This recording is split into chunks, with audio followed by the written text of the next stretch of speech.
Brazil, the largest economy in South America, has a new president. It's Ignacio Lula da Silva, who won the recent fiercely contested election with his main rival, Bolsonaro. Lula had been Brazil's two-term president between 2003 and 2010, and had been credited for fostering a strong economic and bilateral trade relations with sub-Saharan Africa. So what can Africa look up to under the return of Lula da Silva? Joseph Oshieno is a political economist and an international journalist based in Kampala, Uganda, and he joins me now tonight. A good evening to you over there. Thank you so much for making the time tonight to speak to us each time we want to delve into very deep Africa conversation, Pan-African. Thank you so much, sir. But how deep is Brazil-Africa's bilateral trade and other economic relations over the years? Thanks for having me, Bossam. Brazil-Africa relations is good. This is actually good news for Africa that President Lula has been re-elected.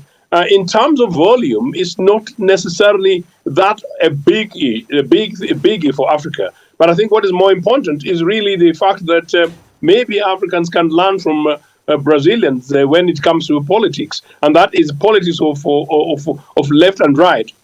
Lula is a leftist leader who managed not only to reform the Brazilian economy, but focused on the minorities in Brazil and the poor. Now, remember, Brazil is the largest African country, meaning the largest country outside Africa mainland with the largest population of people of African descent. So really, from that point of view, really, Brazil is our other country. But that said, whatever really happens as a result of that, because of Lula's leftist leanings and perhaps a much more open and progressive polity when it comes to relations with this continent, it would actually be a very good opportunity. Not only is Brazil a member of BRICS, meaning that bloc of South Africa, Russia, China, and together, but really much more about creating the possibility that maybe more people of African descent in Brazil, indeed most of African diaspora, begin to visit Africa, begin to invest in Africa, and begin to create a situation in which Africans also begin to look more to Brazil than at the moment they're looking at the shores of Northern Europe, where they're possibly not particularly very much welcome. But what are the key economic interests between Brazil in Africa and vice versa, beyond culture, of course, which are well integrated? What economy, what part of the continent, what really connects us together? Is it in agriculture? Is it in transportation? I know Brazil exports a number of its luxurious buses to Africa for transportation. Indeed, you've talked about transportation. One of them is actually their beef and a part of agricultural processing. Some of it is also oil, which particularly with South Africa and some other more minerals in terms of variety. Brazil has done rather well with South Africa. I think the rest of Africa needs a lot to work harder to get the best out of what they can get from Brazil. Brazil as a country, of course, will be looking at Africa as a continent. But as I said, Africans need to be looking much more than we have been doing so far. As I said, as far as Lula is concerned, he's one who's basically willing. Remember, it's a very large and middle income economy where perhaps Africans should be able to access a lot more that, as I said, at the moment they're being able to access in the traditional allies of the North, meaning the West and perhaps China. Okay, is Africa really keen about the leadership issues or who becomes the next president in Brazil?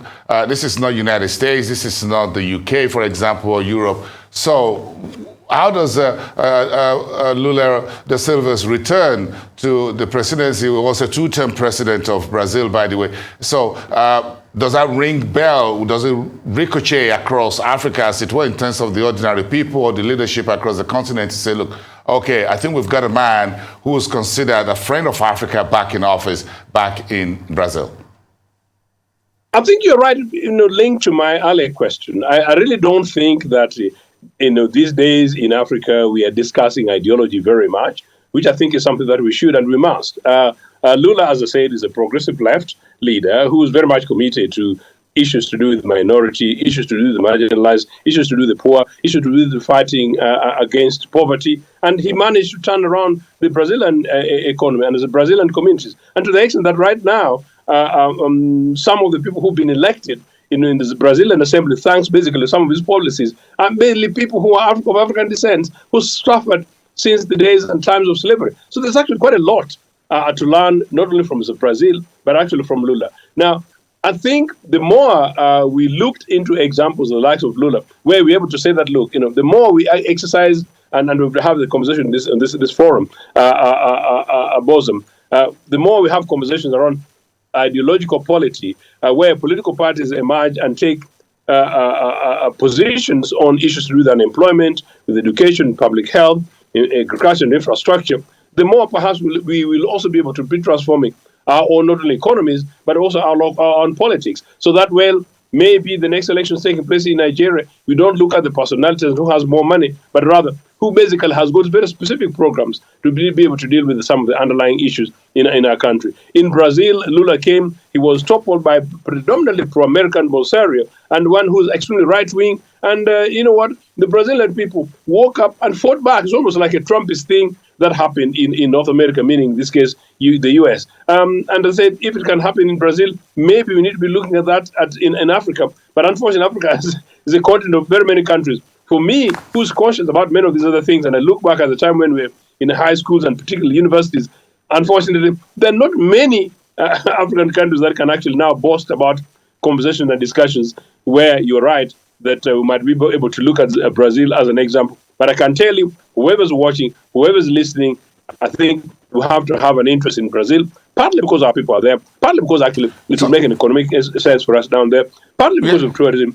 But as I said, partly long term, it will basically benefit us in terms of how we play our own polity on the continent here. Yes, that's my last question about what should be Africa's economic diplomacy, Sub-Saharan Africa's economic diplomacy thrust towards Brazil now that Lula da Silva is back in the driver's seat.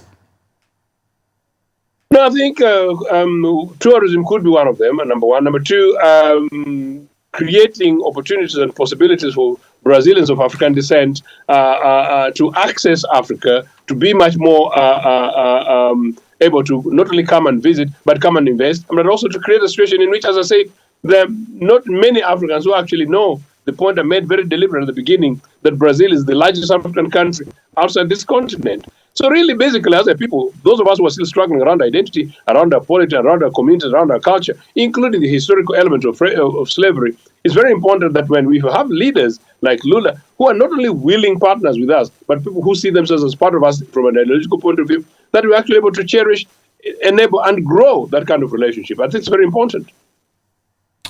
We thank you once again tonight for your rich insights and perspectives into Pan-African economic and policy issues. Thank you so much. Have a great weekend, sir.